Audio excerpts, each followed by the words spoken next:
Hey guys, so today I made right around 5% on ticker symbol VLRX. So I'm going to throw up a screenshot and show you my entries and exits and talk a little bit about what I saw and why I chose to trade that. Okay, so obviously it was a huge pre-market gainer. It pushed up to highs of about 520 and had a support at around the 380 range for the pre-market.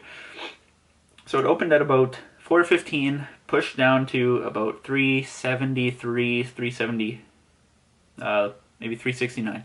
So I was watching it, and then it started breaking up. First it broke above the EMA line, pushed up a little bit, pulled back a little bit, pushed up again, and it broke above the middle VWAP line. So at that point I decided to go ahead and get in at a price of 397, I believe it was, and then it pushed up to the top VWAP, and I sold perfectly exactly at the top at 415. And actually I had that marked as my sell point before, so my limit order was already in, and it pushed up exactly perfect. If it didn't, I was ready to pull the trigger and put a market order in just below that at about whatever it's at.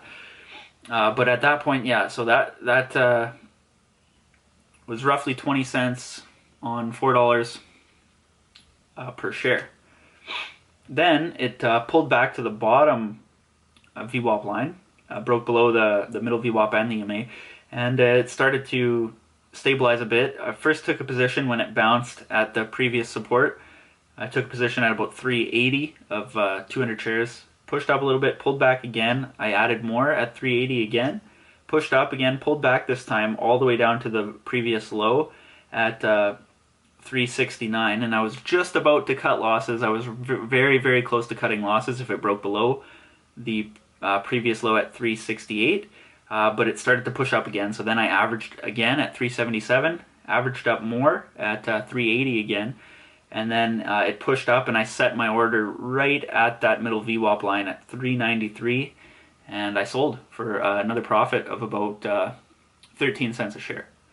So two main trades, two entry points and two exits, and total of 5% profits on $1,500. So I actually ended up up about $72 today, and it was a very, very good trade, and I'm very happy with how that went after the last couple of days where, you know, I didn't really make any profits. I kind of just broke even, or even was down a little bit. So it turned out good today, and I'm hoping to bring this momentum with me and kill it again tomorrow. Thanks.